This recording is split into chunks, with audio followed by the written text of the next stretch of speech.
Gold, trusted gold buyers. మీరు తాకట్టు పెట్టిన బంగారాన్ని విడిపించి ఈ రోజు ఉన్న మార్కెట్ ధరకు కొనబడను.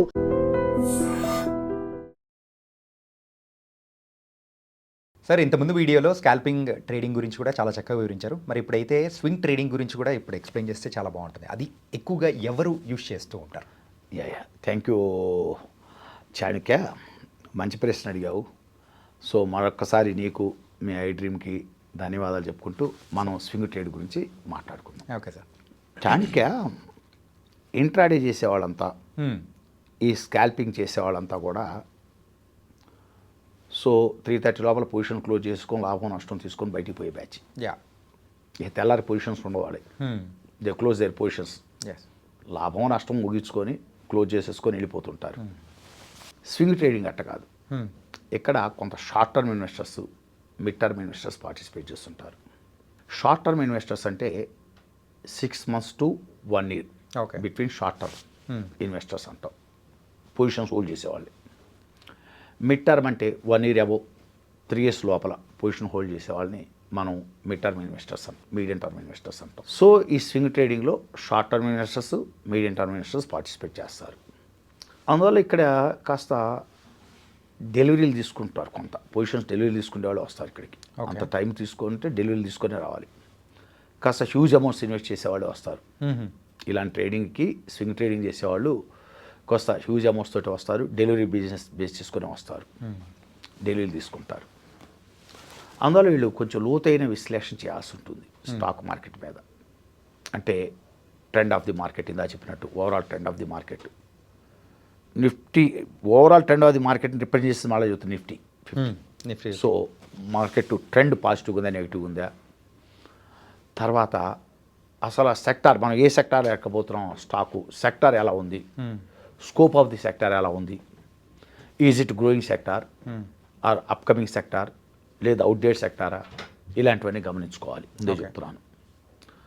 మూడో పాయింట్, అతి ముఖ్యమైన పాయింట్ ఏంటంటే చాణక్య గారు, ఆ స్టాక్ కూడా టెక్నికల్స్ మీద మంచి అవగాహనతో ఉండాలి. స్టాక్స్ ఎంటర్ అంటే ఈ స్వింగ్ ట్రేడింగ్ చేసే వాళ్ళకి టెక్నికల్స్ మీద మంచి అవగాహన ఉండాలి. ఆ స్టాక్ టెక్నికల్స్ కూడా పరిపూర్ణంగా గమనించి చూడాలి. టెక్నాలసిస్ బాగా చేయాలి దాన్ని, అంటే అబ్జర్వేషన్ బాగా చేయాలి ఆ స్టాక్. ఎందుకు చెప్తున్నానంటే నీకు హ్యూజ్ అమౌంట్స్ పెట్టబోతున్నారు. సో షార్ట్ టర్మ్ అంటేనే 6 months to 1 year బిట్వీన్ అన్న, మీడియం టర్మ్ అంటే 1 year అబౌవ్ 3 years అన్న. అంత టైం హోల్డ్ చేసేటప్పుడు స్టాకు లోతైన విశ్లేషణ చేయకుండా ఆ స్టాక్ గురించి ఎట్లా వెళ్తాం టెక్నికల్గా. అందువల్ల వీళ్ళు కాంబినేషన్ ఆఫ్ మూవింగ్ యావరేజ్ కంపల్సరీగా చూడాలి, అలవాటు చేసుకోవాలి. కాంబినేషన్ ఆఫ్ మూవింగ్ యావరేజ్ అనేటువంటిది చాలా చాలా గొప్పది టెక్నాలసిస్లో. అది చాలా గొప్ప ఆర్ట్. అందువల్ల కాంబినేషన్ ఆఫ్ మూవింగ్ యావరేజ్ చూడటం నేర్చుకోవాలి. ఇవన్నీ డైలీ చార్ట్లో గమనించాలి ముందు వీళ్ళు. ఏదో 5 minute చార్ట్లోనో లేకపోతే 1 minute చార్ట్లోనూ కాదు, డైలీ చార్ట్లో ట్రెండ్ ఎలా అవుతుందో చూడాలి. ఓ స్వింగ్ ట్రేడ్ చేసేవాళ్ళు డైలీ చార్ట్లో కాంబినేషన్ ఆఫ్ మూవింగ్ యావరేజ్ చూడాలి. రెండోది ఆర్ఎస్ఐ, ఆర్ఓసి, ఎంఎస్సి లాంటి ఈ మూమెంట్ ఇండికేటర్స్ కూడా గమనించాలి వీళ్ళు. ఖచ్చితంగా గమనించాలి. ఎందుకంటే to identify the oversold zones, overbought zones, divergences, ఇవన్నీ గమనించాలంటే ఖచ్చితంగా మీకు లీడింగ్ ఇండికేటర్స్ మీద, అంటే మూమెంట్ ఇండికేటర్స్ మంచి అవగాహన ఉండాలి. అవి చాలా చాలా చక్కటి అవగాహన ఉండాలి. ఏదో ఆర్ఎస్ఐలోనే between 70 to 80 overbought zone, between 30 to 20 oversold zone, అంత అట్లా కాదు.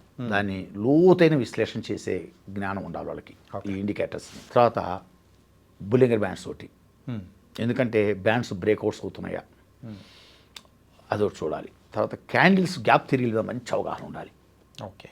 క్యాండిల్స్లో గ్యాప్ థియరీస్ మీద మంచి అవగాహన ఉండాలి స్వింగ్ ట్రేడింగ్ చేసేవాళ్ళు. తర్వాత ప్యాటర్న్స్ మీద అవగాహన ఉండాలి. ప్యాటర్న్ మీద అవగాహన లేకుండా లైన్ చార్ట్స్ ప్యాటర్న్స్ మీద కూడా అవగాహన ఉండాలి. ఎందుకంటే మీకు టాప్ రివర్సల్ ప్యాటర్న్స్ వస్తుంటాయి, బాటమ్ రివర్సల్ ప్యాటర్న్స్. అంటే టాప్ రివర్సల్ ప్యాటర్న్స్ అంటే ఒక కౌంటర్ పడిపోయేటప్పుడు కొన్ని రకాల ప్యాటర్న్స్ వస్తుంటాయి లైన్ చార్ట్ బేస్ చేసుకొని. అదే బాటమ్ రివర్సల్ ప్యాటర్న్స్ అంటే కౌంటర్లు పెరిగేటప్పుడు కొన్ని రకాల ప్యాటర్న్స్ వస్తాయి. ఆ ప్యాటర్న్ బ్రేక్అవుట్స్, బ్రేక్ డౌన్స్ మీద అవగాహన ఉండాలి. ఎన్నో రకాల ప్యాటర్న్స్ ఉన్నాయి లైన్ చార్ట్లో. ఆ ప్యాటర్న్ అన్నింటి మీద, అంటే ఫర్ ఎగ్జాంపుల్ మీకు టాప్ రివర్సల్ అనుకున్నాం అనుకోండి, డబల్ టాప్ అని, హెడ్ అండ్ షోల్డర్ అని, డిసెండింగ్ ట్రయాంగిల్ అని, ఇట్లా చాలా రకాల ప్యాటర్న్లు ఉంటాయి. అదే బాటమ్ రివర్సల్ అనుకున్నాం లైన్ చార్ట్లో మీకు వచ్చేసరికి డబల్ బాటమ్ అని, reversal head and shoulders, ascending triangles patterns ఇట్లా చాలా చాలా అంటే చాలా ఉన్నాయి. ఇప్పుడు మనం క్లాస్లో అయితే యాజ్ ఎ ట్రైనర్గా అన్ని ప్యాటర్న్ గురించి డిస్కస్ చేస్తాం. అన్ని రకాల ప్యాటర్న్ గురించి డిస్కస్ చేస్తాం. ఇక్కడ మనం ఒక షార్ట్ టర్మ్లో అర్థమైంది ఏదో ఒక 10-15 నిమిషాల వీడియోలో ఎన్నో కొన్ని ఉన్న ప్యాటర్న్లని డిస్కస్ చేయలేవు. అదేవిధంగా క్యాండిల్స్లో కూడా టాప్ రివర్సల్ ప్యాటర్న్స్ ఉంటాయి, బాటమ్ రివర్సల్ ప్యాటర్న్స్ ఉంటాయి.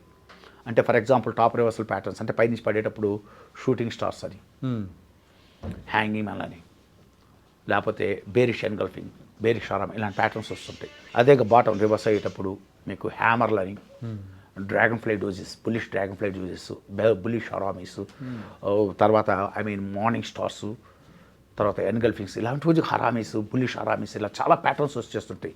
వీటన్నిటి మంచి అవగాహన ఉండాలి. అవన్నీ కూడా ఒక సింగిల్ ట్రేడింగ్ చేసే వాళ్ళు చాణక్య గారు ఎప్పుడు కూడా టెక్నికల్స్ మొత్తం మీద మంచి అవగాహనతో ఉండాలి. అది line charts, candle charts, bar charts, patterns అసలు ఒకటని కాదు, ఇండికేటర్స్ వీటన్నిటి మీద అడ్వాన్స్ టెక్నాలజీస్ మీద మంచి అవగాహనతో డెసిషన్ తీసుకోవాలి. తర్వాత ఇవన్నీ కాక చాణక్య గారు ఇంకోటి అతి ముఖ్యమైనది స్వింగ్ ట్రేడింగ్ చేసేవాళ్ళు లాంగ్ టర్మ్లో అంటే వెళ్తున్నారు కాబట్టి అంటే మిడ్ టర్మ్లో వెళ్తున్నారు కాబట్టి ఫండమెంట్స్ మీద అవగాహన ఉండాలి. ఆ కంపెనీ షేర్ క్యాపిటల్ ఏంటి, వాళ్ళ face value of the share ఎంత, చాలా ఇంపార్టెంట్, గమనించుకోవాలి. చాలామంది గమనించుకోరు, face value of the share గమనించుకోరు. చాలా ఇంపార్టెంట్ చాణక్య గారు. తర్వాత ఆ కంపెనీ సేల్స్ ఎలా ఉన్నాయి, ఆ కంపెనీ ప్రాఫిట్స్ ఎలా ఉన్నాయి, ఆ కంపెనీ ఈపీఎస్ ఎలా ఉంది, పిఈ ఎలా ఉంది, ఎంత పిఈలో ట్రేడ్ అవుతుంది, రిటర్న్ ఆఫ్ క్యాపిటల్ ఎంప్లాయిడ్ ఎట్లా ఉంది, పర్సంటేజ్ ఎలా ఉంది, రిజర్వ్స్ ఎలా ఉన్నాయి ఆ కంపెనీకి సంబంధించి. అంటే బ్యాలెన్స్ షీట్ మీద ప్రాఫిట్ అండ్ లాస్ అకౌంట్ కూడా మంచి కమాండ్ ఉండాలి, అవగాహన ఉండాలి. వీటన్నిటిని గమనించుకోగలగాలి. ఇవన్నీ గమనించుకుంటూ వాళ్ళు స్వింగ్ ట్రేడింగ్కి వెళ్ళాలి. బ్రేక్అవుట్స్, ప్యాటర్న్ బ్రేక్ డౌన్స్ ఇవన్నీ చూసుకోవాలి. ఇవేమి చూసుకోకుండా వెళ్ళరు. స్వింగ్ ట్రేడ్ చేసేవాళ్ళు ఎన్నో రకాలుగా చూస్తారు. లైన్ చార్ట్స్ చూస్తారు, క్యాండిల్స్ చూస్తారు, మీకు అర్థమైంది ప్యాటర్న్స్, బ్రేక్అవుట్స్, క్యాండిల్స్ అన్నిటి మీద అవగాహన, ఫండమెంటల్స్ వీటన్నిటి. మళ్ళీ ఇవి కాక సెంటిమెంట్ ఇండికేటర్ చూసుకోవాలి. అంటే వాల్యూమ్స్ చూసుకోవాలి, డెలివరీ పెరుగుతున్నాయో చూసుకోవాలి, వాల్యూమ్స్ పికప్ అవుతున్నాయో చూసుకోవాలి. తర్వాత వన్ మోర్ ఇంపార్టెంట్, మీకు డెరివేటివ్ స్టాక్ అనుకోండి, ఓపెన్ ఇంట్రెస్ట్ పెరుగుతున్నాయో చూసుకుంటారు, పుట్ కాల్ రేషియోస్ చూసుకుంటుంటారు. ఎన్నో రకాలుగా స్టాక్స్ని పరిశీలించి ఫైనల్గా ఒక డెసిషన్కి వచ్చి అప్పుడు స్వింగ్ ట్రేడింగ్కి వెళ్ళాలి. అంతేగాని బై చేయాలి. అంతేగాని ఏదో స్వింగ్ ట్రేడింగ్ అనగలోనే కసకన వెళ్ళి కూర్చొని ఇవన్నీ ఎన్నో విషయాలు పారామీటర్స్ చెక్ చేసుకోవాలి చాణక్య గారు. స్టాక్ మార్కెట్లో ఇంతమంది నష్టపోతున్నారంటే ఏంటి కారణం? నేను చెప్తున్నాను వేరే ఉద్దేశంతో కాదు చాణక్య గారు, నేను చెప్పిన డేటా కాదు ఇది, సెబీ చెప్పింది. ఒక తెలంగాణ ఆంధ్రాలో మొత్తం కలిపి ఈ ఒక్క సంవత్సరంలో 1,70,000 కోట్లు కోల్పోయారు. 1,70,000 కోట్లు కోల్పోయారు. ఇది ట్రేడింగ్ ద్వారా, ఈ ట్రేడింగ్లో స్టాక్ మార్కెట్లో ఒక హైదరాబాద్ సిటీలో ఈ 1,70,000 కోట్లలో హైదరాబాద్ సిటీలోనే ఉంది. ఎంత అనుకున్నారు? 70,000 కోట్లు కోల్పోయింది హైదరాబాద్ సిటీ జనమే. జనం ఏంటంటే ఏదో వీడియోలు చూడటం, గబుకు రావటం, ఎవడో ఏదో చెప్పాడంటాం, కొనటం, అమ్మటం కాదు. మీకు స్పష్టమైన అవగాహన ఉండాలి. అసలు మీరు ఏంటి, మీ యాటిట్యూడ్ ఏంటి, మీ మనస్తత్వం మీద మీకు అవగాహన ఉండాలి. మీకు అసలు ఏ గోల్తో వచ్చారో అవగాహన ఉండాలి. మీరు ఇంట్రాడే ట్రేడర్గా వస్తున్నారా, స్కాల్పింగ్ చేద్దాం అనుకుంటున్నారా, లేకపోతే స్వింగ్ ట్రేడింగ్కి అంటే మిడ్ టర్మ్ అర్థమైనా షార్ట్ టర్మ్ ఇన్వెస్టర్గా వస్తున్నారా? సో వాటికి కావాల్సినటువంటి నాలెడ్జ్ ఏంటి, వీటన్నిటి మీద మంచి అవగాహన పెంచుకొని మీరు రావాలి మార్కెట్లోకి. ఇలా మనం చెప్పామనుకోండి జనం ఎక్కదు. ఇప్పుడు ఎవరికైనా ఎప్పుడు ఎక్కుతుందంటే ఎవరైనా సరే అనుభవం తత్వం బోధపడితే కానీ ఎవరికైనా తత్వం బోధపడాలి. అందువల్ల ఇప్పుడు మనం చెప్పంగులోనే ఎవడెండు వాడికంటూ 4 కంకు దెబ్బలు తగిలి తత్వం బోధపడితే అప్పుడు ఓహో మనం చాలా జాగ్రత్త మార్కెట్లో ఇన్ని చూడాలట్టుంది, నిజమైనట్టుంది అని అప్పుడు వస్తాడు కంక్లూజన్కి. దట్స్ ఫ్యాక్ట్ చాణక్య గారు. ఈ లెక్కను చూసుకుంటే స్వింగ్ ట్రేడింగ్కి వచ్చే వాళ్ళకు బోలెడంత నాలెడ్జ్ అనేది కూడా ఉండాలి.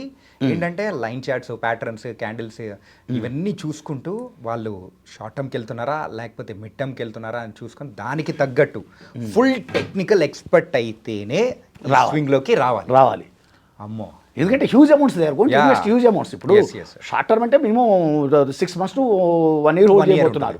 మిడ్ టర్మ్ అంటే 1 year above 3 years మధ్యలో హోల్డ్ చేయబోతున్నారు. మార్కెట్ కండిషన్స్ ఎలా అయినా మారచ్చు. Try to understand. 3 years time అంటే మార్కెట్ కండిషన్స్ మీద మంచి అవగాహన ఉండాలి, జియోగ్రఫికల్ టెన్షన్స్ మీద అవగాహన ఉండాలి, ట్రై టు అండర్స్టాండ్, ఇన్ఫ్లేషన్ మీద అవగాహన ఉండాలి, మీకు ప్రతి ఇప్పుడు మనం ఆ బ్యాంక్ వీడియో చేసామంటే ఆర్బీఐ కట్ చేయబోతుందంటే ఎంత అవగాహనతో చెప్పాం. Yeah try to understand. Yes, sir. RBI వీడియోలు వాస్తవంగా చెప్పాలంటే నేను చేసిన మన ఆర్బీఐ వీడియోలు మీ ఐడ్రీమ్కి ఇన్వెస్టర్స్ అనేది రిఫరెన్స్గా పెట్టుకోవాలి ఆ 2 వీడియోలు ఎప్పుడు. వాళ్ళు తీసుకెళ్ళి వాళ్ళు స్టోర్ చేసుకోవాల్సిన వీడియోలు అంత చక్కటి అవగాహనతో చెప్పిన వీడియోలు అవి 2 ఆర్బీఐ సంబంధించిన 2 వీడియోలు. యా ఆ రెపో రేటు ఎంత తగ్గుతుంది అనే దాని అనేది గురించి కూడా కూడా మీరు చెప్పేశారు. ఎగ్జాక్ట్గా చెప్పారు. అది సిఆర్ఆర్ గురించి అసలు లిక్విడిటీ ప్రాబ్లమ్స్ బ్యాంకులో ఉన్న లిక్విడిటీ ప్రాబ్లమ్స్ వీటన్ని గురించి చాలా ఎక్స్ట్రాడనరీ వీడియోస్ అవి. యా అందువల్ల ప్రజలు ఏంటంటే అండి మనం చెప్పంలో వినరు, వాళ్ళకి తత్వం బోధపడి అనుభవం అవుతే అప్పుడు వింటారు. ఇప్పుడైనా అండి నువ్వు ఏది చెప్పినా ఎవరు అంత ఎక్కదు, కొంత వాళ్ళకి అనుభవం అవ్వాలి, అప్పుడు మేల్కొని వింటారు. థ్యాంక్ యూ చాణక్య గారు to given this opportunity. Okay మళ్ళీ once again thank you to your I Dream and you. Okay thank you thank you sir. Thank you.